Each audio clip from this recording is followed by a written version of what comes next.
Welcome back to Mind Money Balance. My name is Lindsay Bryan-Podvin. I'm the founder of the financial wellness business Mind Money Balance, and as a financial therapist, I'm here to talk to you about something that I've been hearing a lot, both in my one-on-one work with patients and clients, and also when I'm out in the community. So let's talk about it. Let's just name the elephant in the room. We're talking today about recessions. If just hearing that word made your skin crawl, I want to just give you full permission to hit pause on this video, or if you're listening as a podcast, as much as you need to. I'm not here to fearmonger or shame you or have you feel like you need to create a financial bunker.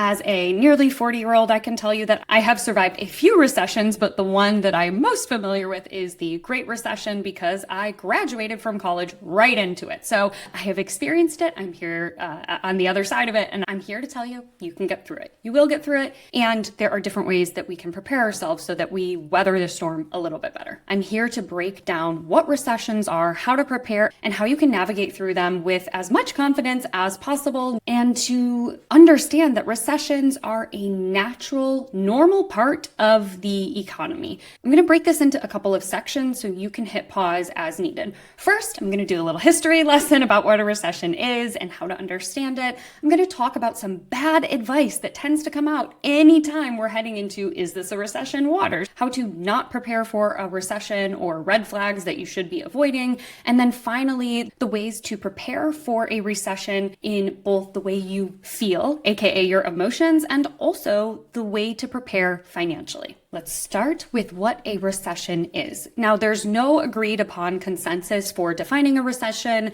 but there are a few different things that we're typically looking for when we're thinking about a recession. It is basically an economic contraction. So instead of expansion and growth, we are shrinking back. For some people, they say that there have to be 2 consecutive quarters of negative growth in a particular economy. But for many of us, the best way to define it is like, girl, the vibes are off right now when it comes to the economy. This looks like prices being a little bit higher, people feeling a little bit more tight with their spending, and having fewer opportunities to go to a new job because the job market is a little bit tighter or a little bit tougher. When we're talking about some of these economic indicators, we're usually talking about looking at the stock market and saying, how is the stock market doing? Reminder that the stock market is not the economy, but they are pretty closely intertwined.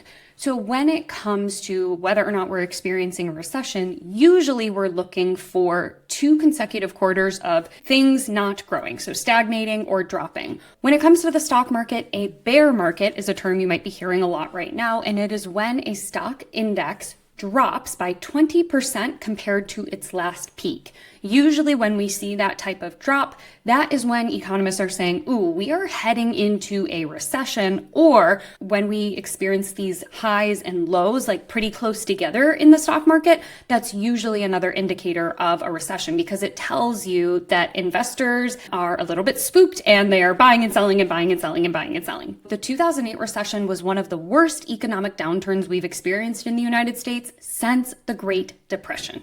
And if you're listening to this and you're not a millennial, you're a Gen Z, you're a very enthusiastic Gen Alpha, you also may have experienced a recession because some economists say that we had a short recession in the spring of 2020 when the pandemic initially hit. Jury's out. Some people say it was, some people say it wasn't, but we definitely saw both the stock market drop and unemployment skyrocket. I mentioned that recessions are normal. Now, just because they're normal doesn't mean they feel good. That said, I want to just give a little bit of an explanation on why I say it's normal. We don't expect things in nature to grow consistently every single minute and every single season. We expect seasons of growth, and then we expect seasons of like composting and recalibrating.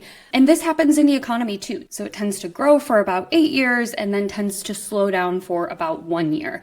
Going back to the Great Recession, that one was a pretty long recession, technically defined as starting in December of 2007 and ending in June of 2009. But if you remember that time, things were still a little bit shaky even after June of 2009. So these are just like some of the indicators that we look for. But generally speaking, when we're talking about a recession, when we're talking about a slowdown, as I mentioned, yes, the vibes are off, but there are other things that we see. Businesses cut costs. They might shrink their hours or reduce their workload or offer fewer options. And even restaurants, instead of having, 20 dishes on the menu, they might cut it to 10. People tend to spend less on non-essential items. There is something called the lipstick indicator that sometimes we talk about with a recession, which is when a recession happens, as a way to have a little treat, you buy yourself a lipstick. And when lipstick sales goes up, that is also a parallel to recessions, because we might not be able to afford to go to Disney, say, for a week, but we can afford a $10, $20, or maybe even $30 tube of lipstick as a way to feel like you are having something fun. So those are some things that we're looking for. So that is the definition of a recession, or at least a few different ideas of what you can expect during a recession. Now moving into how not to prepare for a recession. Why would I tell you of things not to do during a recession? Well, because anytime there is a downturn, there will be vultures and grifters coming out of the woodwork to prey on your financial anxiety and your financial uncertainty. So I want you to be really attuned to some of the common grifts and scams or things that you might hear that are myths about recessions. So that way you can, as best as you are able, avoid spending your money on influencers or coaches who claim that if you buy this one thing, you can recession-proof your finances, or if you join this thing, you won't actually experience the recession. No one can stop you from experiencing the recession. There is not one thing that we can do to financially or emotionally insulate ourselves from the experience of living in a society while recession is happening. Unless you are one of the handful of people who was born into billionaire wealth, and I don't think you'd be watching or listening to this, we're all gonna feel it. We're gonna feel it, okay? The first red flag, run in the opposite direction advice when it comes to a recession is to get a side hustle instead of asking for a raise. This particular myth made the round on a popular podcast a few years ago when we may or may not have been in a recession, and they squarely placed the blame of a recession on individuals who were asking for raises. They made a very strange argument, which was, if you ask for a raise and if you make more money, it will make inflation worse. Their idea, because they had bought into trickle-down economics, was that if a business owner has to pay their employees or their contractors more money, then they will have fewer profits and they will have to jack up prices on consumers, which is not true, to be crystal clear. They said, instead of asking your boss for a raise, you should just get a side hustle. That way your boss can have really good profits and pass off those savings to you and not raise the cost of goods. And you can pocket all of your money from a side hustle and not mess with the economy. As you can see by my cringy face right now, it makes me want to scream. It makes me bananas when somebody claims that the individuals who are on the bottom of the socioeconomic ladder are somehow responsible for whether or not we go into a recession. So this is your PSA. You are allowed to ask for a raise, and maybe you also may consider a side hustle, but the idea that not asking for a raise will somehow prevent us from having a recession or from making it worse is ludicrous, okay? So run in the other direction. The next red flag is to just stop tipping service workers. Look, I know most of us are feeling frustrated when we go to buy a $3 cup of coffee and the barista flips over that iPad and asks us to tip. There are larger issues at play, and this idea that, again, us as individuals are supposed to subsidize these big corporations instead of just having them pay their workers a living and sustainable wage is, again, putting the blame on us as individuals. Now, that said, I was a server for almost a decade. I know how much we rely on tips. And when you say, well, I'm just not going to tip because we're in a recession, you are punishing the people, again, who are at the bottom. So I would invite you to, yes, continue to treat yourself during a recession. But if you are unable to provide a tip when you go out to eat, I'm talking about like a sit-down dinner or something like that, then maybe you shouldn't be going out to eat. I know that sounds kind of like old yelling white boomer adjacent, but I think it's really important that we can pick and choose where we're going to spend money, but we shouldn't be punishing the individuals who are at the bottom of a broken system. The system of tipping is rooted in something really nasty and dark. I will link some resources for you below, but again, I don't want you to be punishing the individuals because the system is broken, okay? Are we seeing a theme between these first two red flags? The next red flag is to take out as much of a loan as you possibly can so you have more cash on hand. This was particularly popular advice during the Great Recession, and I've seen it circulate in some reputable places as well. And I want to be clear that it does occasionally make sense to refinance or to consolidate your debt, but doing something like leveraging your home when we are in the midst of a very intense housing crisis, or leveraging your car or another asset that you rely on just to have more cash on hand, is a very dangerous game. When you are borrowing money from your future self and then paying additional interest on that, it can put you in a very precarious financial situation. Be very careful about taking out home equity lines of credit or taking out personal loans just because you can, because you think somehow that will buffer you from the impact. A better idea, as I'll get to later, is making sure you have cash on hand in an emergency fund. And the final red flag is buying into nihilism, despondency, or thinking that you can somehow opt out. I mentioned in an earlier video about boycotts that there is a lot of noise on a certain side of the internet, probably the side of the internet that you're on, if you're here. And their advice is that you shouldn't participate in social movements or in boycotts, or hell, even in voting, because there is no point, the game is rigged, just get out. And the idea that we should take this little scrap of autonomy and agency that we have in our country, recording live here from the United States of America, is heartbreaking. And it's also a part of the plan is to think that you have no say, no autonomy, and that by doing things like not putting your money in the stock market, not voting, or thinking that you can like move to a commune to protect yourself is really dark and really grim. And instead, I think that it's important to say, how can I survive within this broken system, and what are the things that I can do to protect my financial well-being and the well-being of those that I care about, including causes that matter. When people say things like, oh, boycotts don't work or protests don't work, I think it's a cop-out, quite frankly. There is no taxation without representation. If you remember from your Boston Tea Party lesson that you got back in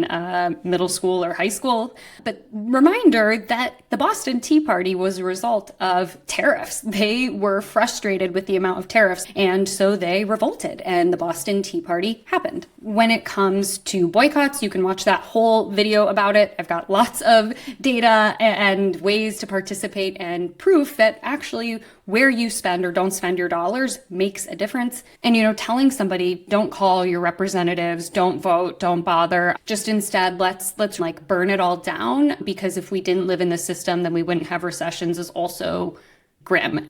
I'm much more aligned with human decency policies when it comes to government. I simply think it's best when societies care for their citizens by doing things like treating people with basic dignity and respect, and making sure that people have access to things like affordable food and housing and healthcare and education, and aren't worried about their civil rights being stripped from them. That's just like a great thing to do. And also we have lots of data points from other countries who are doing that. And turns out they tend to be happier and more educated and have healthier lives overall. I'm going to take a breath because, getting riled up here. Or maybe you're listening to this on 2x speed. Who's to say here? Okay. Coming back to this, nihilism as a way to stick it to the man, red flag. There is no world in which bad stuff doesn't happen. Even in this, post-capitalism utopia world, there are always going to be variables that impact our well-being.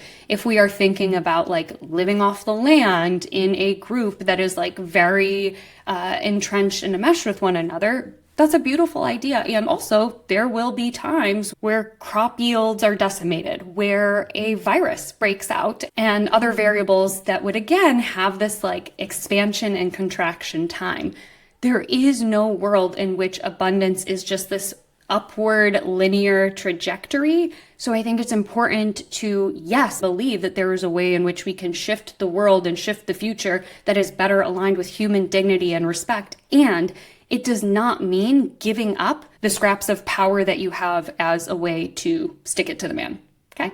Now that you know what to watch out for so you don't fall prey to those traps, let's focus on what you can do. I mentioned earlier that there are two ways we're going to plan. We're going to plan emotionally and financially. Let's talk about the emotions. There's a very good chance that you're going to feel your feelings during a recession or on the cusp of a recession, and you might feel things like anxiety, frustration, overwhelm, hopelessness, even shame. And you also still have the capacity to feel other things and experience things like gratitude, joy, solitude, being thankful for your resilience and capacity for growth. We need to take care of our emotional well-being, which means we need to think about what are the things that impact our emotional well-being. Managing your mental health and regulating your nervous system is so important all the time, but certainly during a recession.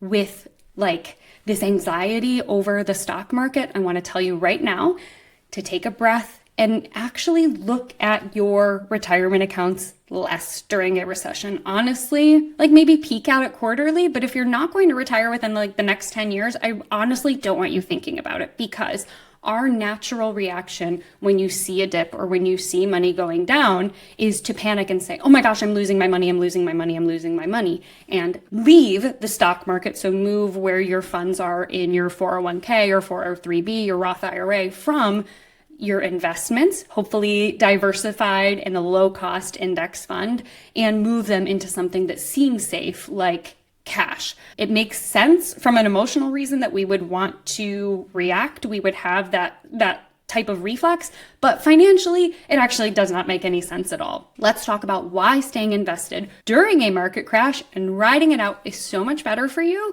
than to sell when you're panicked and then buy in later, or just stay out overall. I'm going to run through 3 different scenarios of how your money might have played out if you had invested $10,000 in an index fund, which is a diversified fund, a collection of a bunch of different companies, back in 2003, and take a look at it in 2023. So that gives us about 20 years of data, and we're going through some big dips in that time. Certainly the Great Recession, but also that dip in the spring of 2020. So let's say you had that 10K invested in the stock market and you didn't touch it. You left it alone for those 20 years. At the end of those 20 years, your money would have grown to over $70,000.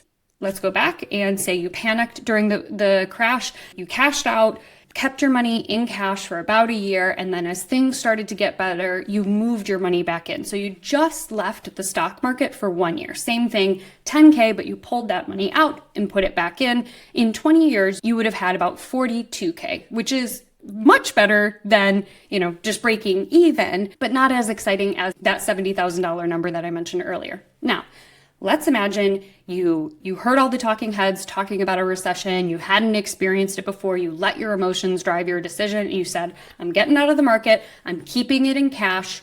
What would have happened? Because of the way that inflation works, that $10,000 did not stay $10,000. Inflation ate away at it, and that $10,000 is basically valued at $8,300. So this is why it's so important to know yourself. And if you know that you're going to react to the stock market by panicking and selling, you're going to lose money. And while this is dark, what I will say is that during every recession, as I mentioned earlier, there will always be vultures and grifters. We continue to have what economists call K-shaped recoveries, which means that people who tend to ride out the stock market during recessions tend to do better, and people who opt out tend to do worse. If you have the capacity to stay invested, please stay invested. We have 150 years of data that shows recessions, while they are not fun, they are temporary, and the market not only recovers, but grows beyond where it was during the recession. The next emotional thing is not taking in too much news. Of course, we want to stay informed, but as a person who is in the top 4% of Spotify listeners on news podcasts in 2024, I know how damaging it can be to just consume news all the time. So give yourself some guardrails so that you can stay informed, but not go into that existential dread spiral that was driven by checking your phone. So something like designating a day of the week to check your news, or maybe even doing like a tech break, taking a day off on Saturday or on Sunday can be helpful. Setting time limits on certain apps. If you're always, reading the New York Times on your phone, putting a time limit on that app, or giving yourself like a container of, I will listen to one news podcast per day that's 20 minutes and gives me the news that I need, and then I take a break. Doing this helps you to be aware of what's happening, but not be so influenced by the things that have people tune into the news that you do something like sell off your stocks. Something else I want you to do is build a support network. I've talked about building network, building communities, connecting with other people, but having other people who have shared values makes a big difference. Having this emotional support system can help you weather this storm, and an emotional support system that also centers things like joy and creativity and exploration and learning. Those things are so important all the time, but especially when we're in a recession and things feel like doom and gloom, you're going to want your people, you're going to want your community, and you're going to want to make sure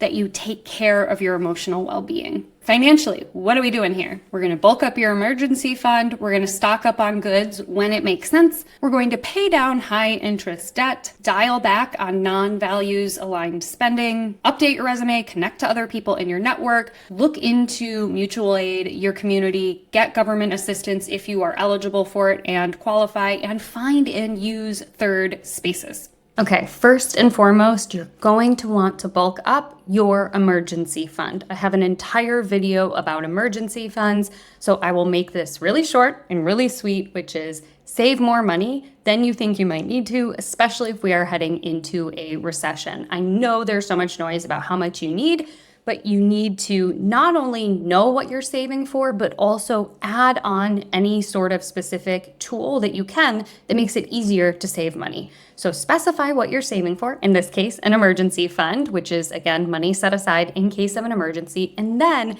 taking advantage of fintech tools or banking tools that can help you make that savings go further and make sure that you are moving toward that goal. So some of the tools are roundups, which is rounding up purchases to the nearest dollar, and any additional money that you round up goes into your specified savings account. You can do this on certain debit cards and certain debit cards that are attached to other banking apps. Another thing I tell everybody to do is to automate. Every single time that your paycheck comes in, make sure that you're putting a certain dollar amount or a certain percentage amount to automatically transfer from your checking account into that emergency fund savings account. And when I say savings account, make sure it is a high yield savings account. This is a type of interest earning savings account that earns more money than you would earn on a checking account. Banks, credit unions, all are going to offer versions of high yield savings accounts, and you're going to want to make sure that they are insured either through the NCUA or the FDIC. FDIC and NCUA are types of insurances that make sure that if there is a run on banks, your money is protected up to $250K. So specify what you're saving for. Emergency fund, try your best to make sure you hit at least 1 month of expenses. If you want more of a breakdown, you can check out this longer video here. Okay, next, you're going to want to stock up if and only if it makes financial sense and you have the space. We remember the start of COVID when people were hoarding things like toilet paper. We don't want to do that, but if you have the financial means to do so, and you know that you are going to use these particular non-perishable goods or household products, go ahead and stock up when they are on sale. That's perfectly fine. And of course, only if you have the financial means to do so, and only if you have the space for it, and you will be able to use it by the time, like, especially when it comes to food, like making sure you'll be able to consume it before it expires. Next up, you're going to want to make sure that if you have any debt, especially high interest debt, you're going going to have a plan to pay it off. Especially when we're in a recession,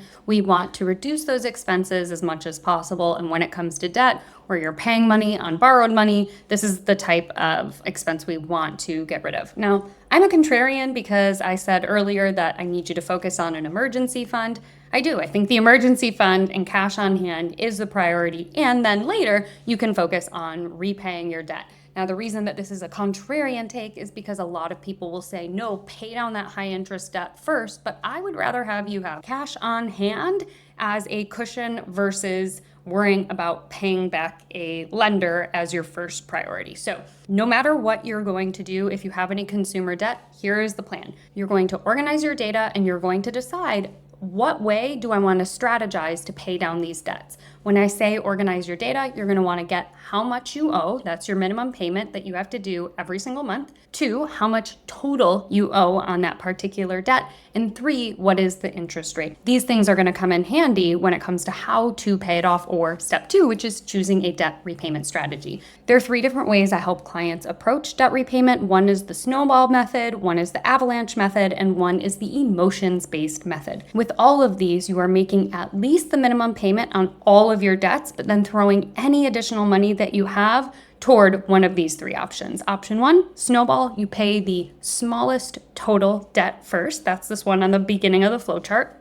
The next one is focusing on the highest interest rate debt first. This is the most mathematically sound method, but it doesn't work for as many people if you're trying to build momentum or feel good about paying off that debt. And speaking of feeling good, the next one is emotions-based. So if you have a few different consumer loans or consumer debts that you're focusing on paying off, focus first on paying the one that gives you the biggest ick or feels the most frustrating. Those are the 3 different methods of paying down that debt. Even during a recession, I don't think we have to cut out all of our fun. However, I do think we need to be cognizant of, why am I spending? And is this the way that I want to be spending? And is it financially okay? So if you're planning on spending less money, I want you to first think about, am I doing this to satisfy an emotional need, which is the first thing on this flowchart? Or do I have a lot of impulse spending tendencies? And that's what we're going to talk about next. If you're trying to satisfy an emotional need, I have an entire video about dopamine, oxytocin, serotonin, and endorphins. But basically, if you are spending money to try and meet an emotional need, such as feeling excitement, experiencing connection, boosting your mood, or relieving stress, try swapping out spending with something else that will give you that excitement, connection, mood boost, or stress relief. There are a lot of options here, but they include everything from eating spicy food and dark chocolate to dropping a postcard in the mail for a loved one. When it comes to the other thing on this flowchart, which is preparing for impulse spending, if you're an impulse spender, you can build in different scaffolding or different guardrails to prevent your splurges or impulse spending from derailing your financial well-being. So one is the fun money fund option. This is basically creating a separate checking account that is for impulse spending. Another way that you can do this is take out money at the beginning of the month from an ATM and use that as your fun money, giving yourself permission to spend as you see fit until that money runs out. Then you have to wait till the next month. Or the other option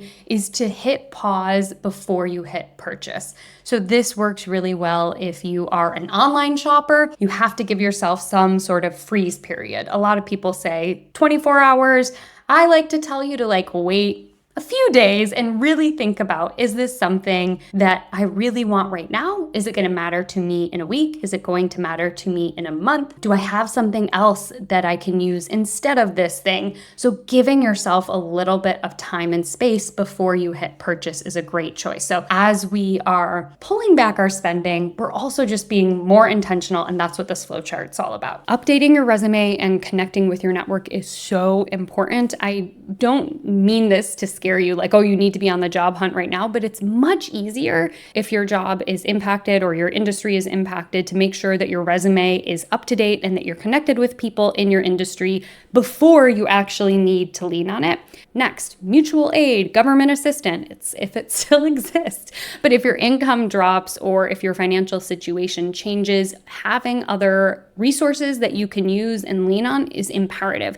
If you qualify for government support, make sure sure to use it. That is what your tax dollars are for, believe it or not. If you qualify for it, use it. That is what it is there for. And these systems are in place to hopefully provide a little bit of a safety net, as gossamer thin as it may be. When it comes to community support and mutual aid, this is like the basics of connecting with your neighbors, knowing who lives next door to you, checking in on one another so that if you need a little something, you can ask your neighbors for it. And when you have the capacity to reciprocate, you are able to do that. So if you stocked up on soup and baked beans, don't know why I said baked beans, but whatever, if you stocked up on that and you're realizing like, oh, I don't think I'm going to be able to use it all, check in with your neighbors and say like, hey, I've got, 6 extra boxes of this soup that's about to go next month. Could anybody use it? And vice versa, being okay, asking out and asking your community for help. Our parents' generation said things like, oh, like be neighborly with one another. This is a part of that. We've just like rebranded it as mutual aid, but it's knowing who lives in your community, being on the lookout for them, and knowing that they'll have your back too in case things are needed. Another thing is to find and use third spaces. I've talked about this a lot, but especially when a recession comes, you're not just going to want to weather the storm at home, twiddling your thumbs and hoping that you can find ways to ride it out. No. You're going to still want community. You're still going to want food. You're still going to want stimulation and entertainment and excitement and connection. And so finding ways to do that don't cost a lot is so important in making it through. Potlucks became very, very popular during the Great Recession, and we figured out ways to connect with one another that didn't revolve around fancy dinners out or fancy brunches out. Check out what your library offers outside of just books, seeing whether they offer crafting nights or community events, getting familiar with whether your local park has a guided tour one day a week that you could learn a little bit more about, thinking about what are ways that I can stay connected, and that usually involves third spaces. Recessions can feel overwhelming, but you're not powerless. Do not believe anyone who says you have no capacity to make change. We are not responsible for the economy, but there are things that we can do to create a safety net, to create a buffer so that we can prepare emotionally and financially for whatever may come. By making sure we include how we feel, it will make it more likely that we are able to make wise financial decisions during economic uncertainty. If you found this video helpful, please be sure to like it, maybe drop a comment about how you've survived if you are a person who has made it through a recession or 3, or share like what are you doing to prepare for this. Thanks so much. See you next time.